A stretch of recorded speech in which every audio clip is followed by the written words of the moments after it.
Hello everybody, and I hope you're having a fantastic day. In this video, Ninja wants to be on the video, so I got him on there. He asked, just like said, if you're interested, if you catch me, you can be on the video as well for a short time. Anyways, moving on from there. Okay, so with this update, we have, if I didn't say I'm doing an update, I'm going to be talking about an update. With this update, we have 4th anniversary celebration coming back, so they got the AP recovery packs, ether packs, metal packs, login bonuses. You obtain 1 gem every day during the campaign. And the actual extra login bonus, the one that gave you like 4 to 2 gems for each time you log in, is ended. They did that a lot more. I think this game would be a lot more stable. That's a free-to-play feature they should really add, because if they added that type of free-to-play feature, you know how great this game would feel for the free-to-plays? This would feel amazing for the free-to-plays if you could obtain 4 to 2 gems every day plus whatever you're obtaining on top of it. That would be really awesome. Anyways, moving on from there, 700% more XP for Efficiency Gold, augmenting and reforge quest AP halved, augmenting great success rates are up. And you also got a little bonus on the guild missions. I'm not exactly sure what you got on the guild missions at all.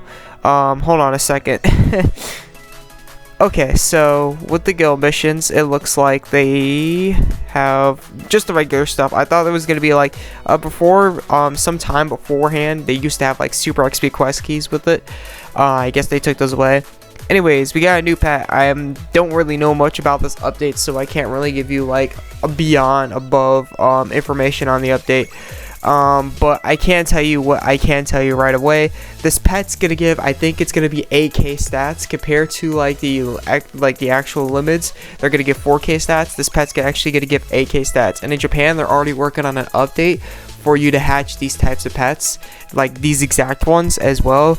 So that's really also cool. All you gotta do to get this pet is literally, I didn't even really do much actually, so I don't even know how to obtain this. All you gotta do, it's gonna be in here. All you gotta do is talk to your pet 5 times like they did before with the other limits, and you'll be able to obtain this special limit pet right here, and then you can get 4k extra on top of whatever you got. So that's all you gotta do for that, and everything surrounding that. And it will have different body and eye color variations.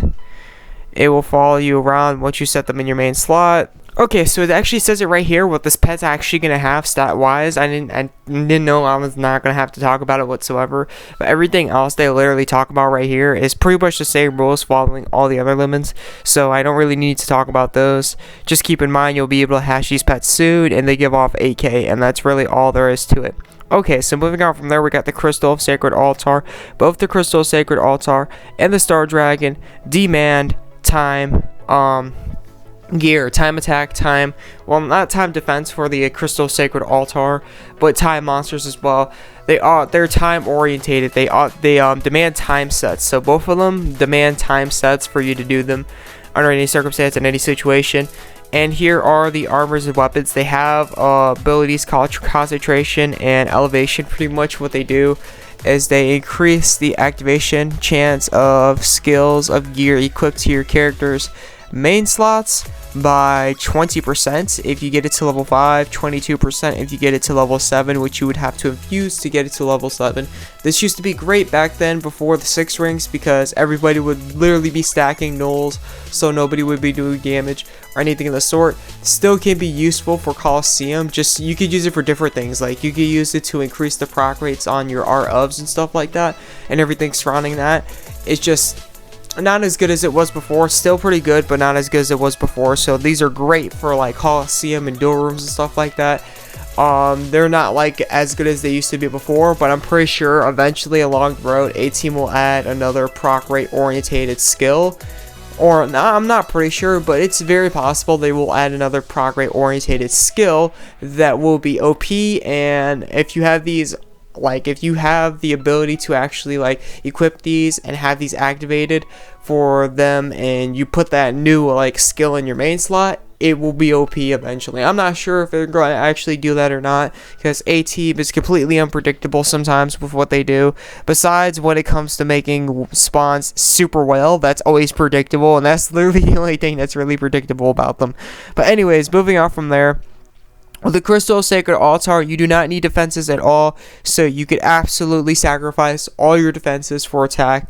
And if you can't sacrifice all your defenses, I would recommend just adding like stuff that has like armors that have like offensive skills, so that way you're able to output more damage while you're doing this event, because the crystal's not going to be attacking you, so you absolutely don't need no defenses at all.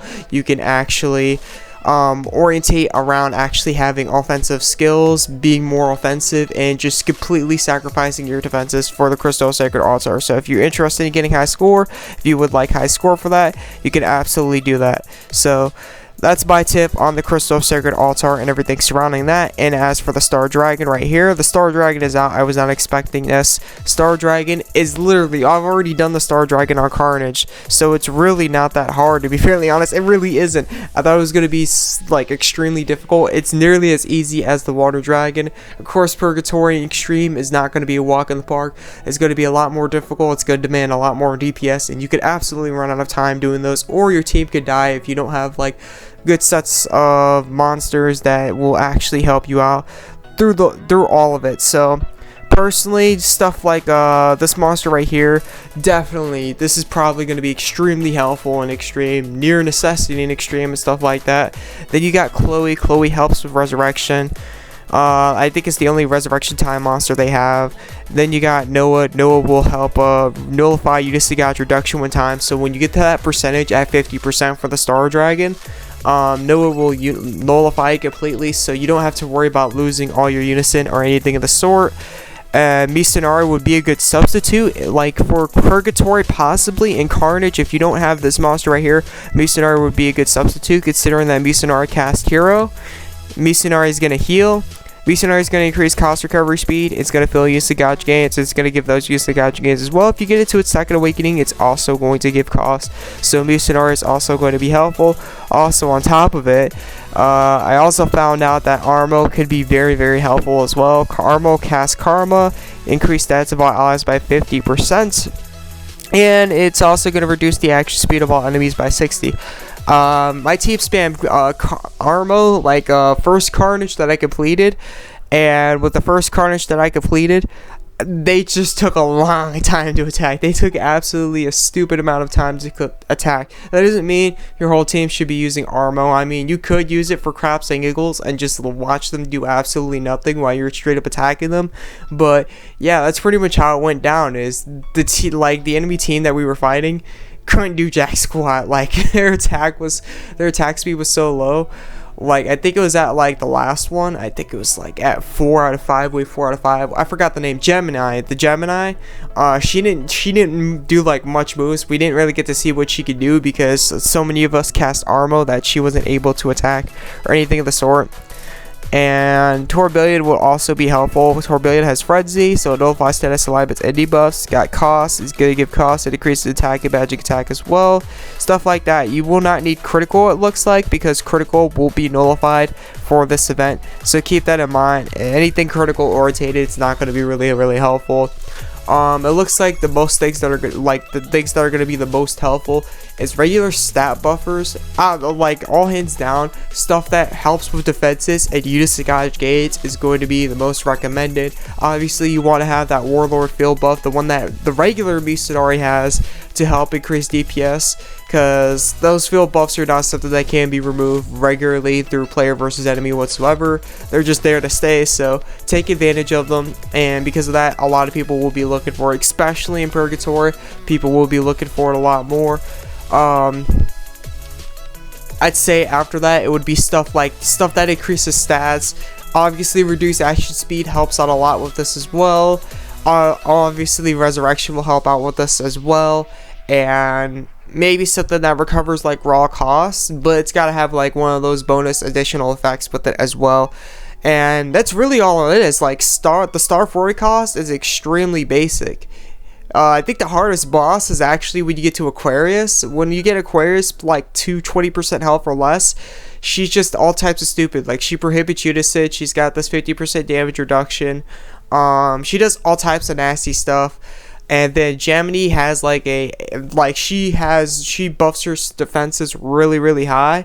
so that way she could do probably crazy moves when you're fighting Gemini, so be careful of that as well. If you got balancing, it's probably going to help out a lot with her, because I feel like if she doesn't have those 80% like defense and magic defense buffs, which she will give herself continuously, consistently, she's a pretty easy target to pick off and stuff like that. But that's all I gotta really say about this update. Thank you for tuning in, thank you for watching, and I hope this helped out. This is the Azrath, and I'll catch you in the next video. I'm out. Peace.